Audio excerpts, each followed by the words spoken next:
आज की वीडियो में हम आप सबको बताने वाले हैं आईसीयू में मॉनिटर कैसे सेटिंग करते हैं। ठीक है, बेसिक नॉलेज के लिए बता रहे हैं।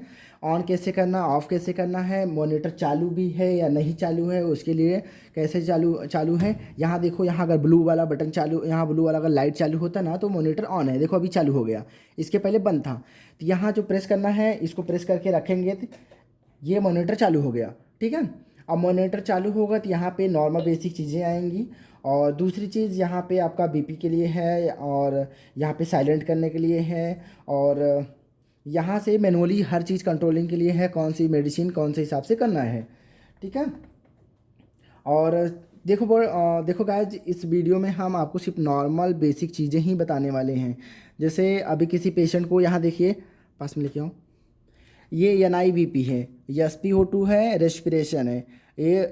ठीक है, अब ये क्या है, सिस्टोलिक है और डायस्टोलिक है। यहाँ देखो सिस्टोलिक, यहाँ डायस्टोलिक, एक ही चीज़ का लिए NIBP मतलब बीपी का है। यहाँ फ्रॉम ऑफ ECG, आप जो किसी पेशेंट को, आईसीयू पेशेंट को आप ECG लगाएंगे ना, तो ECG का जो लीड का रहेगा हार्ट रेट, ECG का बीट्स पर मिनट, ये जो बीट्स पर मिनट दिखा रहा है, यहाँ पे सिस्टोलिक जो बीपी रहेगा, बीपी सिस्टोलिक और डायस्टोलिक।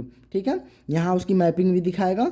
और यहाँ SpO2 आपका जो आपका ये होता है ऑक्सीजन लेवल होता है, उस यहाँ पे वो दिखाएंगे, जैसे 95 प्लस होना चाहिए, अच्छा रहता है। ये है पल्स रेट, ठीक है, 72 प्लस रहना चाहिए। और ये बीट्स पर मिनट यहाँ ये दिखाई देंगे। PI और रेस्पिरेशन, किसी भी पेशेंट को सांस 1 मिनट में कितनी बार सांस लेता है, 16 से 22 बार के बीच में रहता है। यहाँ पे आपको वो दिखाएगा रिदम पर मिनट। ठीक है, रिदम पर मिनट। और टेम्परेचर, ये 3 टाइप का टेम्परेचर है, T1 T2 और TD, 3 टाइप का टेम्परेचर यहाँ पे दिखाइए। यहाँ पे प्लेथ 1 MPV और 1 MV। ठीक है, मॉनिटर है, नोट्स यहाँ और दिखा रहे हैं, यहाँ रेस्पिरेशन है। और हम आपको चलिए अंदर सेटिंग की चीज़ों में दिखा रहे हैं। ये है आपका मैनुअली, जब ऑन करेंगे इसको एंटर करेंगे, यहाँ देखिए main menu, trend, patient setup, alarm setup, volume setup, parameter setup, calculation और यूजर मेंटेनेंस और फैक्ट्री मेंटेनेंस और मॉनिटर इन्फो, मतलब मॉनिटर के बारे में डिटेल्स से। किसी पेशेंट को अगर जैसे बीपी उसका चेक करना है, और बीपी चेक करने के लिए आप यहाँ से ये वाला बटन प्रेस कर सकते हैं। दूसरी चीज़, अगर बीपी और अच्छे चेक करना है, आपको नहीं आता है, तो देखिए यहाँ पे ये वाला जो बटन है, इसको धीरे धीरे यहाँ पे सेटअप में करना है। ठीक है, यहाँ बैलूम सेटअप है। किसी जैसे अगर देखो मॉनिटर आईसीयू में आवाज़ बहुत सारा करता है, तो इसमें आप बैलूम को उसका सेट करते हैं। जैसे देखिए यहाँ पे इसको बैलूम आ गया।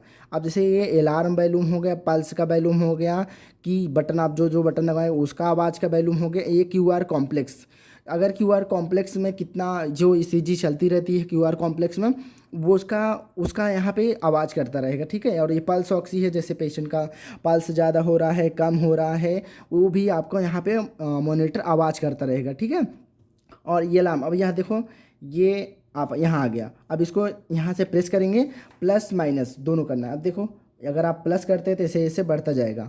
अगर यहाँ 4 पे करते हैं तो और अच्छा आवाज़ आएगा, 5 पे करेंगे, 6 पे, 7 पे, 8 पे, 9 पे, उसके बाद 0। ठीक है, आप इसमें बढ़ा घटा सकते हैं। ठीक है, ये मॉनिटर आवाज़ करेगा। अब देखो जैसे 3 पे है तो इसको हम और प्लस करेंगे, 7 पे करते हैं, 7 पे देखो कैसे आवाज़ करेगा, ऐसे ऐसे आवाज़ करेगा। अब यहाँ पे अलार्म बैलूम में आएंगे। देखिए अलार्म बैलूम में आने के बाद यहाँ पे एंटर करना है, और यहाँ प्लस माइनस वाले में आप बढ़ा घटा सकते हैं। ठीक है, ये ऐसा आवाज़ करेगा। अब आप चलिए हम आपको और भी चीज़ें दिखाते हैं मॉनिटर में कैसे और सेटिंग होती है। अलार्म सेटिंग में आपको दिखाते हैं, बैलूम सेटिंग में दिखाते हैं। ठीक है, इससे पैरामीटर में एक बार आ दीजिए। देखो ये पैरामीटर्स हैं। पैरामीटर्स में क्या है, ECG सेटअप है, रेस्पिरेशन है, SpO2 है, NIBP BP वाला, और ये टेम्परेचर। इसमें आप 1 2 3 4 5 बाकी 3 चीज़ों को बंद रखे हैं। ठीक है, ये 3 चीज़ें आप सेट कर सकते हैं। जैसे अगर रेस्पिरेशन, किसी पेशेंट को रेस्पिरेशन डाउन हो रहा है तो मॉनिटर आवाज़ करने लगता है। अगर BP ज़्यादा या कम हो रही है तो मॉनिटर वो भी आवाज़ करके आपको बताएगा।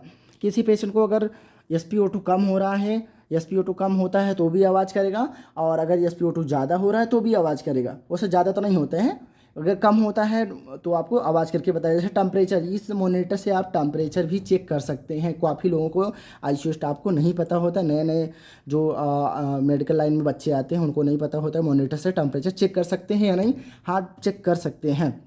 ठीक है, अब यहाँ पे जैसे आइए, आपका ये SpO2 है, यहाँ पे ऐसे बटन दबाएंगे, यहाँ पे आप 25 नॉर्मल, स्कैनिंग, अलार्म, देखिए अब जैसे ईसीजी का है रेस्पिरेशन, अब यहाँ मान लिया बीपी का हम दिखा रहे हैं, ठीक है। बीपी में आ जाइए। बीपी में आने के बाद यहाँ पे आप सेट कर सकते हैं मैनुअली, ये जैसे 10 मिनट में चेक करना है, 20 मिनट में चेक करना है, आधे घंटे में चेक करना है। इसमें में आप सेट कर सकते हैं कि हर 20 मिनट में ये मॉनिटर ऑटोमेटिक बीपी ले लेगा, आपको बार बार पेशेंट की बीपी लेने की ज़रूरत नहीं है। तो यहाँ पे आप मैनुअली में सेट कर सकते हैं। जैसे यहाँ देखिए, ये आपका मैनुअली हो गया, ठीक है। यहाँ पे आप एंटर करेंगे, यहाँ देखो 1 minute, 2 minute, 3 minute, 4, 10, 15 minute, 20 minute, आधा घंटा, 60 मिनट, आप जिस हिसाब से आप यहाँ सेटिंग, जैसे 15 मिनट का एंटर करते हैं तो ये मॉनिटर हर 15 मिनट में बीपी ऑटोमेटिक ले लेगा, आपको लेने की ज़रूरत नहीं है, ठीक है। अब आपको और चीज़ें हम दिखाते हैं गाइस।